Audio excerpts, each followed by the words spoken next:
Okay, so let's get started. So today we will discuss a few questions of vowel ability. Okay, so firstly we will discuss some important courses for kids, and here are the courses. First one is C for beginners. Okay, this course started. This course started on 2nd of July. Okay, and you will get lifetime access for this course. Just register and purchase this course if you want to improve your knowledge for C. So second course is Java for beginners. So this course will deal with Java language. Okay, so you can purchase this course, and this course is also started on 2nd of July, and with lifetime access you will get this course. So you can see details, and you will get a link in the description box for these courses. Third course is web lab projects.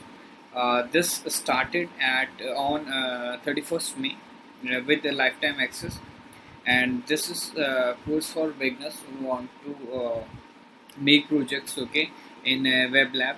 So they can purchase it, and this course, all the courses are discussed in basic to high level. Okay, so you can go through these courses if you want to improve your C language, Java language, and web lab projects. Next one is computational thinking with Scratch. So you can also purchase this course. It was started on 30th May, and this course have a lifetime access. You can go through the course, do register yourself for the course, and purchase it. Next course is learn to make apps in App Lab.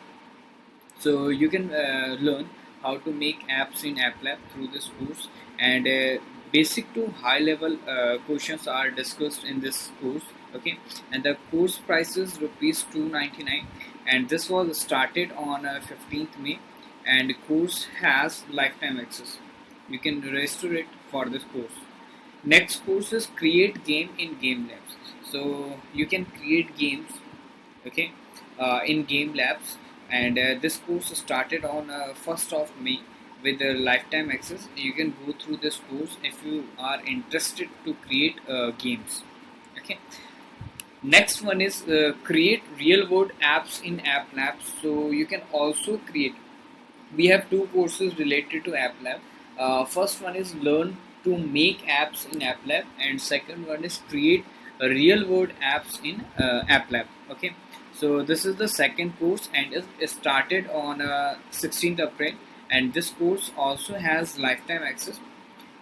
You can go through the course. You will get links in the description box for these courses, and purchase it and take benefit from this course. Next course is machine learning with the help of Scratch. So you can purchase this course, and this course started on 26th of April with the lifetime access. Okay, so register yourself for this course and purchase it and take benefit of these courses. Next one is web design. Web designing for beginner. This one is the important one. You can design your website through this course or using HTML. Okay, and the price for this course is 399 rupees. And in this course, you will get concepts from basic to high level. Okay, you will have certain number of questions to solve them, and you this course started on 15th of April, and it also has lifetime access. So you can see this, that every course has lifetime access. This is the important thing. Okay, purchase once and study through these courses lifetime. Okay, so purchase it as soon as possible. Next course is Python programming. This is also for school students. So you can learn Python program in detail. Okay, and the price for the course is 299 rupees. It was started on 9 Feb, and this course also has lifetime access. So if you want to learn programming, then this course is the best one for you. So you can purchase it. Link will be in the description box. Next course is first step to data structure and algorithms. Okay, so this was started on 15th of June. So do purchase it and take benefit from this course. And the last course is entrepreneurship, how to build massive valuable companies. This one is the best one. Okay, it was also started on 15th June.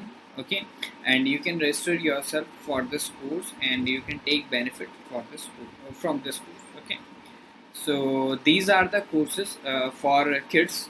You can purchase these courses and you can take benefit from these courses. आज का session है, आज के session में हम काफ़ी questions करने वाले हैं of verbal ability. Different different type के क्वेश्चंस आपको मिलेंगे. Good evening, Rohit. Okay, so the first question is, in the sentence identify the segment which contains the grammatical error. And the question is, the launch of a small electric car will depend to the willingness of buyers to pay more for it. Okay, you have four options. Okay, depend to the willingness. Second one is of buyers to pay more for it, and the third one is the launch of the, and the fourth one is small electric car will. Okay, morning वाले हैं sir ये. Okay, सो इसका answer करिए please. Good evening Shubham. Please comment करिए फटाफट से.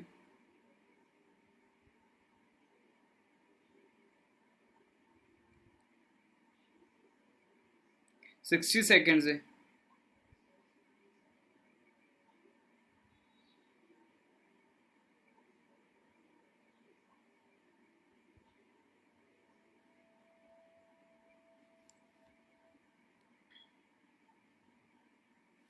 60 second से answer करिए फटाफट से.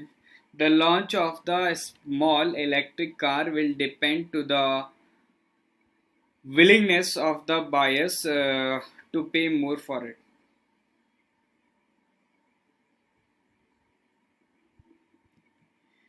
Okay, so the launch of the small electric car will depend जो होता है ये वर्ब होता है. ओके, और जो वर्ब होती है डिपेंड वर्ब, ये इंट्रांजिटिव वर्ब होती है. ठीक है, तो जो आपका द विलिंगनेस है वो ऑब्जेक्ट तो बिल्कुल सही है प्रपोजिशन का, है तो इंट्रांजिटिव ही है, बट डिपेंड के साथ हम जो प्रपोजिशन यूज़ करते हैं वो होता है ऑन. ठीक है, तो यहाँ पे आपका टू प्रपोजिशन नहीं होगा, so we have to remove this to proposition from hair.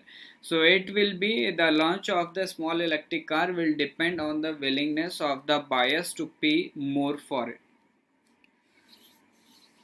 Okay. So now we will discuss next question. ये आपका sentence rearrangement का question है.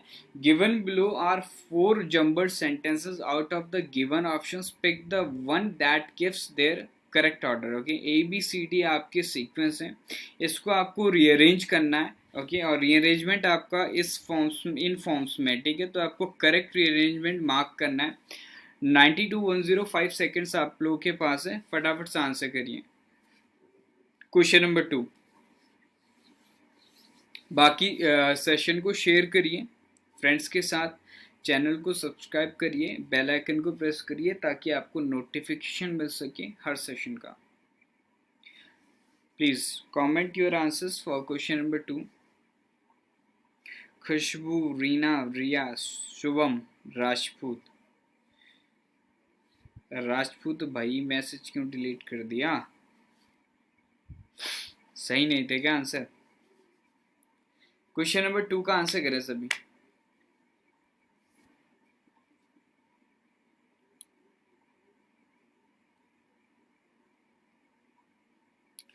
Reena Kamli with B,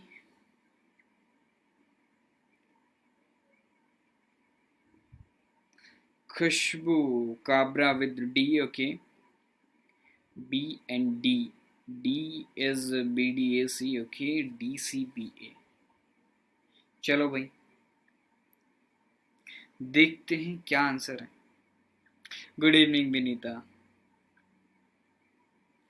Vinita please answer करिए क्वेश्चन नंबर 2.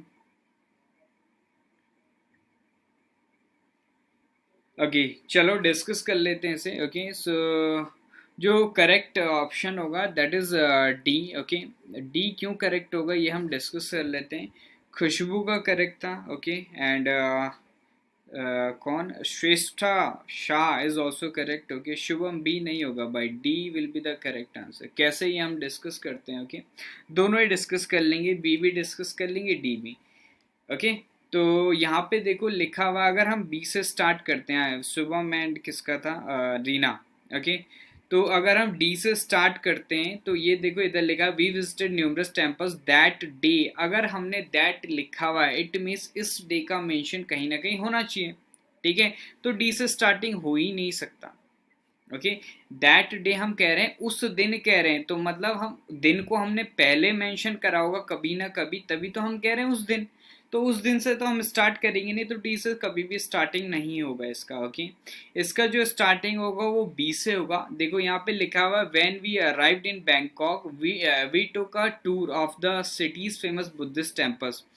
और जब हम आए उस दिन की हम यहाँ पे बात कर रहे हैं, तो दैट डे रेफर कर रहा है किसको, जिस दिन हमने क्या करा, बुद्धिस्ट टेम्पल्स को विजिट करा। ओके, तो बी के बाद क्या होगा, आपका डी का सीक्वेंस बनेगा, और बी के बाद डी का सीक्वेंस बनेगा, then we will move to a but after a while. ठीक है, लेकिन क्या हुआ, हमने विजिट तो कर लिया उस दिन बहुत सारे टेम्पल्स को, लेकिन आफ्टर अ वाइल कुछ टाइम बाद क्या हुआ, दे ऑल, वो सब क्या भूलने लगे, जो मेमोरीज को, जो यादें थी।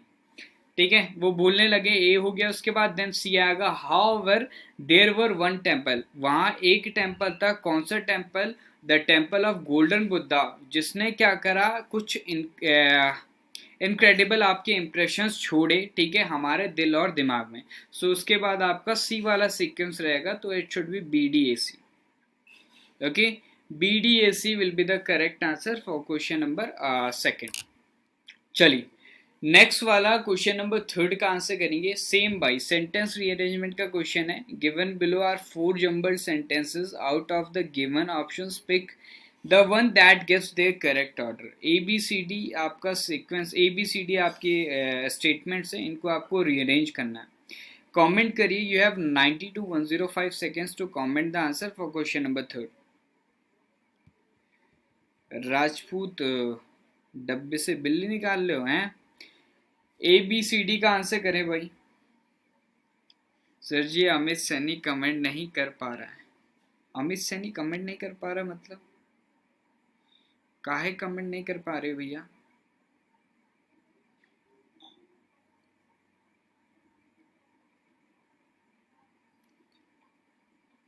कमेंट करें, श्रेष्ठा, विनीता, रोहित, खुशबू, रीना, रिया।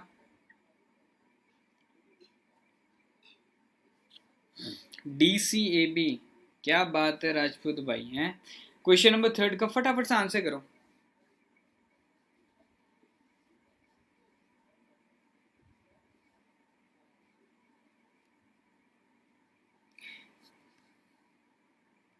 फिर से राजपूत वही मिस्टेक करा आपने जो सेकंड वाले में करा था मिस्टेक। सेम मिस्टेक है, सेम मिस्टेक, कोई डिफरेंस नहीं है, सेम मिस्टेक है भाई। उसमें मैंने क्या बताया था, दैट, क्या था उसमें, दैट डे। तो दैट डे मैंने बताया था, अगर दैट डे हम लिख रहे हैं इट मीन्स उस डे का हमने आगे मेंशन करा है। सेम इसमें भी आपने वही मिस्टेक करी है। आप डी सी ए बी लेके चलते हैं तो डी में द ट्री है, अब ट्री के आगे हमने द आर्टिकल लिख रखा है, इट मीन्स ट्री आपका डेफिनेट है। तो पहली हम डेफिनेट चीज की बात नहीं करें, जब उसको पहले हमने कहीं बोल रखा होगा तभी वो चीज डेफिनेट होती है। ठीक है, तो ये पहले बन ही नहीं सकता, इस चीज का पहले कहीं जिक्र हुआ होगा, जिक्र हुआ होगा तो इसके बारे में हम जानने लग गए, इसके बारे में जानने लग गए तो ये चीज डेफिनेट हो गई, तो द आर्टिकल आए। इससे पहले कहीं ना कहीं सेंटेंस में ट्री के साथ ए और एन आर्टिकल यूज हुआ होगा। उनको ब्लॉक किया है, नहीं हम ब्लॉक नहीं कर सकते किसी को, ब्लॉक करने का अथॉरिटी हमारे पास नहीं है रोहित। देखो यहाँ पे आपका ए वाला पहले आएगा, देखो इधर लिखा हुआ है एन आर्टिकल बिफोर ट्री। ठीक है, ट्री के लिए हमने क्या करेगा, एन आर्टिकल यूज करेगा, मतलब वी आर इंट्रोड्यूसिंग ट्री।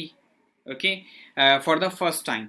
तो मतलब ए से आपका स्टार्टिंग होगा, there was an old tree in the centre of the village, उसके बाद आपका ट्री के हमने मेंशन कर दिया, तो अब ये ट्री डेफिनेट हो गया। तो सेकंड स्टेटमेंट में क्या होगा आपका, ट्री के आगे द आर्टिकल होना चाहिए, वो है आपका D. Children loved to play around the tree and pick delicious apples, ठीक है, ओके। तो बच्चे खेलते थे, और यही चीज के बारे में हमने बता रखा है बी में कि वहां क्या करते थे, बूढ़े बैठते भी थे। तो ऑल्सो हमने लगा रखा है सेट के साथ, इट मीन्स कोई एक्शन पहले भी हो रहा होगा, पहले बच्चों के खेलने का एक्शन बता रखा है, बाद में हमने क्या कर रखा है, ऑल्सो से बैठने का भी बता रखा है। तो बी वाला इसके बाद वाला सीक्वेंस होगा, और बी बाद में क्या बचा आपका, सी बचा, देन सी हो जाएगा। तो ये सीक्वेंस हो जाएगा आपका A D B C. A D B C आपका सिर्फ और सिर्फ ए में है, ओके सर। जी सर, गलती से सीखना मिलता है ज़्यादा, क्या कह रहे हैं भाई, can you please solve today's. Nikhil actually अभी हम ये डिस्कस कर रहे हैं, आप पहले बोलते तो हम वो क्वेश्चंस डिस्कस भी करते, बट अभी तो नहीं हो सकता, ठीक है, because we have to prepare these slides, ताकि हम आप लोगों से डिस्कस कर सकें, okay. Will try it in the next session, okay Nikhil. I hope you will understand the situation, okay. So answer will be option number A, it should be ADBC. चलिए, next question is select the correct passive form of the given sentence, okay. The merchant took out the dead parrot from the cage. Please comment your answers. Passive voice बताना है आपको, okay. The merchant took out the dead parrot from the cage.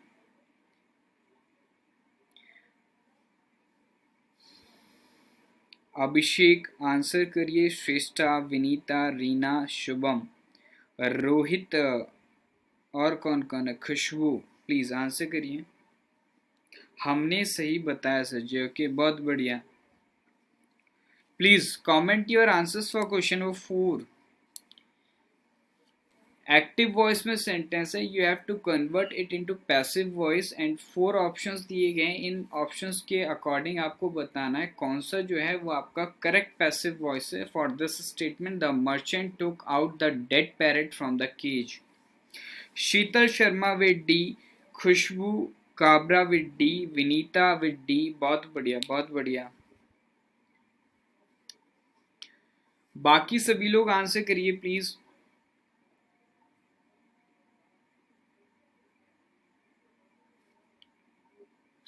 Okay, so the statement is the merchant took out, the merchant is subject, okay, active voice में जो merchant है वो आपका subject है, then took out is a verb phrase, okay, took out is a verb phrase, the dead parrot is an object of this verb phrase took out, okay, and from the cage जो है वो आपका prepositional phrase है, and in this sentence this prepositional phrase is acting as an adverb। क्यों, क्योंकि ये किसका reply है, वेयर का रिप्लाई है। दोज वर्ड्स और those phrases which are reply of where, how, why, when, those are adverbs, okay. So ये आपका एडवर्ब है, ओके, फ्रॉम द केज, ये आपका वेयर का रिप्लाई है, ओके। तो इसका जो पैसिव क्या बनेगा, पैसिव में सबसे पहले आपको ध्यान रखना है जो आपका सब्जेक्ट है वो बाय प्रपोजिशन का ऑब्जेक्ट बनेगा, तो मतलब हर जगह बाय द मर्चेंट होना चाहिए, बाय द मर्चेंट होना चाहिए, बाय द मर्चेंट होना चाहिए, और आपका बाय द मर्चेंट होना चाहिए, तो सब में यही है।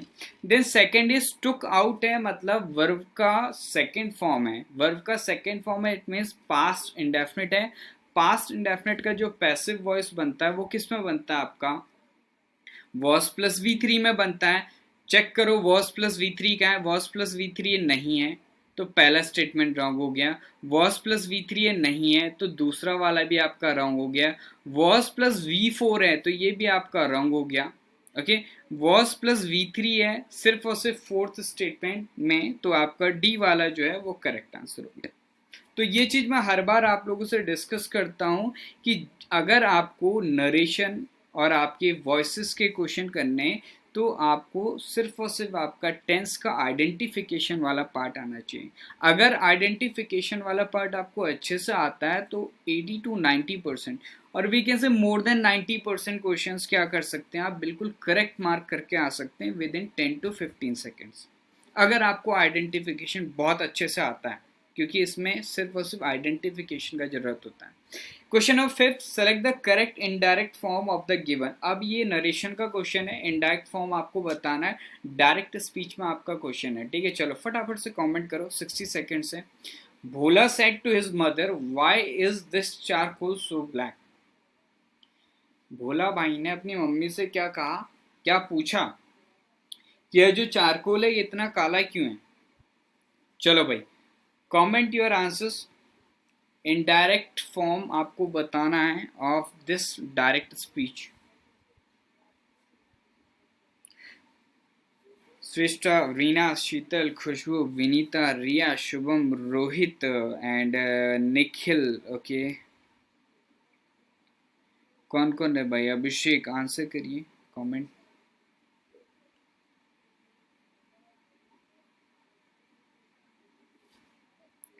विनीता विथ सी, ओके बहुत बढ़िया, सभी लोग आंसर करें। विनीता के आंसर्स बहुत सही आते हैं और सबसे पहले आते हैं भाई, सभी लोग ट्राई करें ये अच्छे से आंसर करें, फास्ट आंसर करें। Reena Kamble with C, okay. Sheetal, Khushboo, Shreshtha answer करो भाई। Bhola asked his mother, okay तो भोला आपका क्या है, सब्जेक्ट है, ओके। सेट टू हमने लिखा है तो सेट टू के बाद लिसनर है, तो इट मीन्स सेट टू आपका चेंज होगा। अच्छा आगे इंटेरोगेटिव है, ये भी आपको ध्यान रखना है, तो सेट टू आस्क्ड में चेंज होगा। तो भोला आस्क्ड हिज मदर लिखा हुआ है तो ये करेक्ट हो सकता है। भोला टोल्ड हिज मदर, तो ये तो भाई हो ही नहीं सकता, ओके। भोला आस्क्ड हिज मदर लिखा हुआ है इसमें भी, तो सी भी हो सकता है, डी भी हो सकता है, क्योंकि दोनों में तीनों में क्या है, भोला आस्क्ड हिज मदर है। आगे बढ़े, आगे हमने देखा कॉमा है, तो कॉमास को हटा के क्या होगा आपका, कॉमास को हटा के क्या होगा आपका,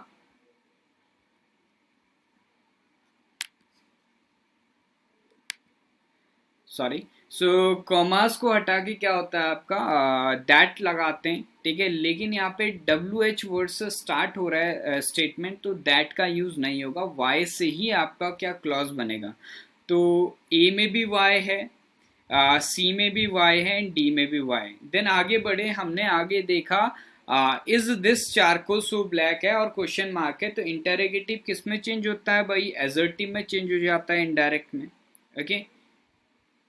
तो इनडायरेक्ट में क्या होता है आपका, एजर्टिव में चेंज हो जाता है। एजर्टिव में क्या होता है, जो आपका हेल्पिंग वर्ब होता है वो सब्जेक्ट के बाद होता है, लेकिन यहाँ पे हेल्पिंग वर्ब तो भाई दैट चारकोल से पहले लिख दिया, तो ये तो गलत हो गया। अब ए भी आपका रॉन्ग हो गया। अब बचे सी और डी, सी और डी बच गए। अब सी और डी में हमने क्या देखा, दिस है तो दिस का जो होता है वो दैट हो जाता है, तो सी में आपका दैट हो रखा है और डी में क्या हो रखा है, दिस ही लिख रखा है। साथ में दिस में क्या है आपका, इज भी है। इज नहीं होगा भाई, अगर इज है यहाँ पे तो ये किस में हो जाता है आपका, पास्ट इंडेफिनिट में चेंज होगा, पास्ट इंडेफिनिट में इसकी जगह वॉज हो जाएगा, तो वॉज आपका करेक्ट है, दिस का दैट भी करेक्ट है, ओके। और ये आपका स्ट्रक्चर एजर्टिव भी है, इन्वर्जन नहीं है इसमें, तो सी वाला स्टेटमेंट आपका करेक्ट हो जाएगा। So C will be the correct answer for question number 5। Now we will discuss question number 6. Select the most appropriate option to substitute the underlined segment in the given sentence. If there is no need to substitute it, select no improvement. ठीक है, ये आपका underlined sentence है, sorry underlined part है, ठीक है, segment है। Of visiting मैंने अंडरलाइन कर दिया है, ठीक है भाई, इसे ध्यान से देखना। ऑफ विजिटिंग को मैंने अंडरलाइन कर रखा, आपको बताना ऑफ विजिटिंग को चेंज कर सकते हैं।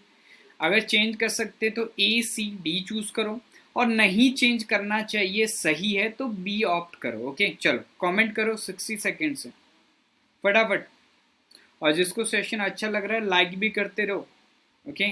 सेशंस को लाइक करो, फ्रेंड्स के साथ शेयर करो फटाफट से।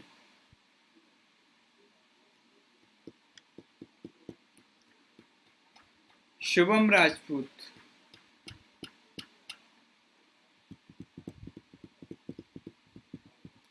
प्लीज कमेंट करिए। दे शुभम भाई कमेंट क्यों डिलीट कर देते हो।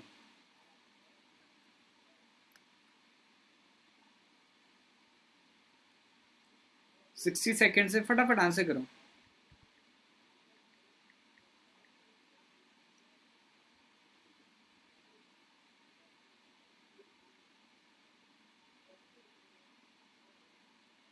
ओके, सो क्या हो जाएगा, they dissuaded me of visiting the war memorial but I really wanted to see it.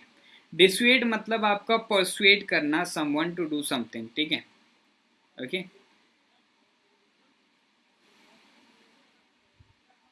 सो यहाँ पे क्या हो जाएगा आपका, दे डिसवेड। तो यहाँ पे आपका जो करेक्ट प्रपोजिशन होगा ना, वो फ्रॉम यूज होता है, ना कि ऑफ। ओके, सो ऑफ को हटा के इधर फ्रॉम होना चाहिए था, तो फ्रॉम होना चाहिए था, तो भाई इंप्रूवमेंट तो चाहिए, तो बी तो आपका गलत हो गया। साथ ही साथ आपको देख रहा होगा ऑफ के साथ विजिट लिखा हुआ, ऑफ के साथ विजिटिंग सही होता है, ये तो वैसे भी गलत हो गया। टू के साथ विजिट होता है, तो ये भी आपका गलत हो गया, तो सी आपका क्या हो जाएगा, करेक्ट हो जाएगा। It should B they dissuaded me from visiting the war memorial but I really wanted to see it। okay, so D कैसे हो जाएगा भाई, डी तो हो ही नहीं सकता, टू के साथ वर्ब का फर्स्ट फॉर्म आता है ना, खुशबू, रोहित, श्रेष्ठा। ओके, टू के साथ वर्ब का फर्स्ट फॉर्म आता है, to plus V one. Okay, तो फ्रॉम विजिटिंग हो जाएगा, so C will be the correct answer. Question number 7, select the most appropriate meaning of the given idiom, the crux of the matter. Idiom है और इसका सबसे best meaning आपको बताना है। 4 ऑप्शन से सेलेक्ट करो फटाफट से, कौन सा आपका करेक्ट आंसर होगा। Question number 7, the crux of the matter आपका ईडीएम है और इसके 4 ऑप्शन है, इन 4 ऑप्शन में से आपको बताना है कौन सा ऑप्शन करेक्ट मीनिंग है इसका। The crux of the matter, Khushboo, Rohit, Shreshtha, जो भी यहाँ प्रेजेंट है, everyone please comment the answer.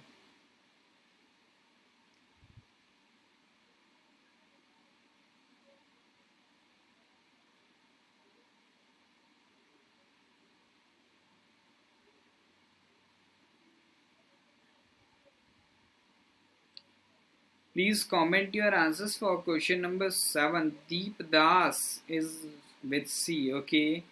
Sheetal with C, okay. बढ़िया भाई, बहुत बढ़िया।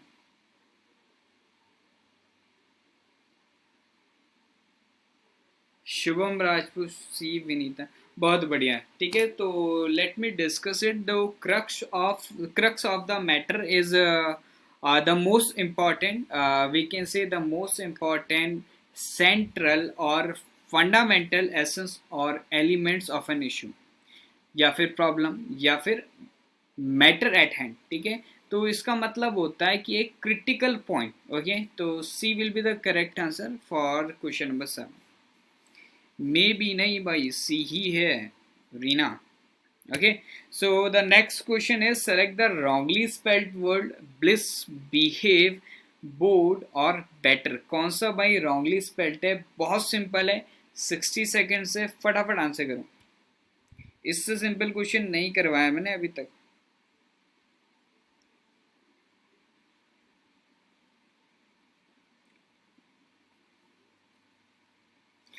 फटाफट सभी लोग कमेंट करो, सबसे सिंपल क्वेश्चन है ये। Khushboo Kabra with B, okay. Sheetal Sharma with B, Deep Das is also with B, सबसे सिंपल क्वेश्चन है। रोहित बी में बी, ओके। शिवम राजपूत, भाई इमोजी भेजते रह जाओगे। विनीता विद बी, ओके, तो बिल्कुल करेक्ट है। बी में जो आपका बिहेव है दैट इज रॉन्ग, ठीक है, आई नहीं होता इसमें, ठीक है। BEHAVE is the correct answer, okay. Bliss बिल्कुल करेक्ट है, बोर्ड भी करेक्ट है, बेटर भी करेक्ट है, बिहेव में आपका मिस्टेक था, आई नहीं होता इसमें, ठीक है। चलिए क्वेश्चन नंबर 9 करते हैं, second last question of this session. Select the word which means the same as the group of words given. और रैबिट्स ड्वेलिंग क्या हो जाएगा, लेर, बुरा, स्टाइट, डेन।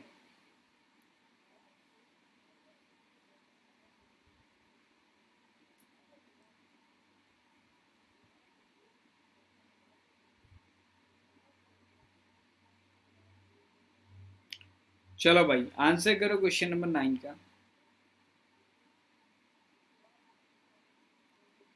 और रैबिट्स ड्वेलिंग क्या हो जाएगा भाई?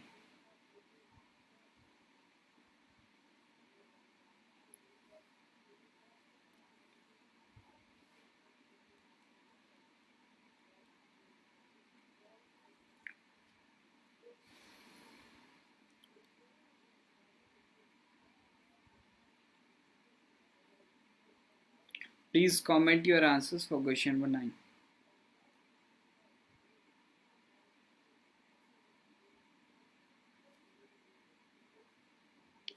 बी, ओके, बहुत बढ़िया। Rohit is with B.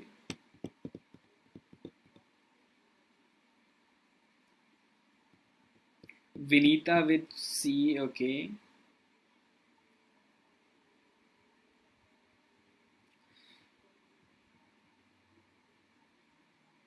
Okay, so lair is a place where a wild animal lives. Okay, and burrow is a hole, or we can say a tunnel dug by a small animal, especially a rabbit.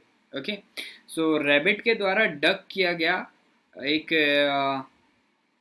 Tunnel हो सकता है, और we can say एक whole हो सकता है, उसको हम बुरो कहेंगे। ओके, और वही यूज होता है एज अ ड्वेलिंग। ओके, तो rabbits dwelling is burrow. Okay, so B will be the correct answer. Sty जो होता है ये आपका एक एनक्लोजर होता है, किसके लिए? पिग के लिए या फिर पिग्स के लिए। डेन तो सभी को पता है भाई, गुफा। Okay, so correct answer for question number 9 is option number B, Sheetal Shubham. B होगा, खुशबू करेक्ट है, बहुत बढ़िया। Question number 10 and the last question of this session. Select the most appropriate meaning of the given idiom, four corners of the earth. Four options are there, एक choose करो और इसका answer बताओ। Four corners of the earth, what will be the answer for question number 10?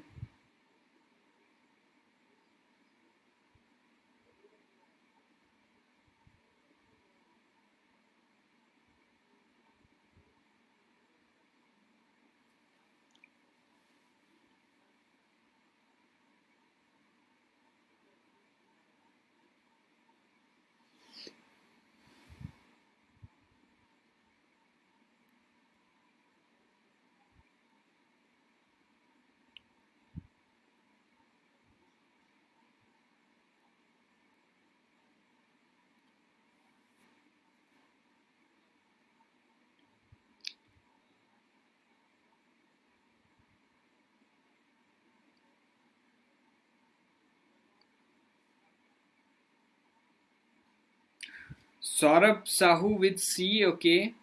Rohit Salani with D, okay.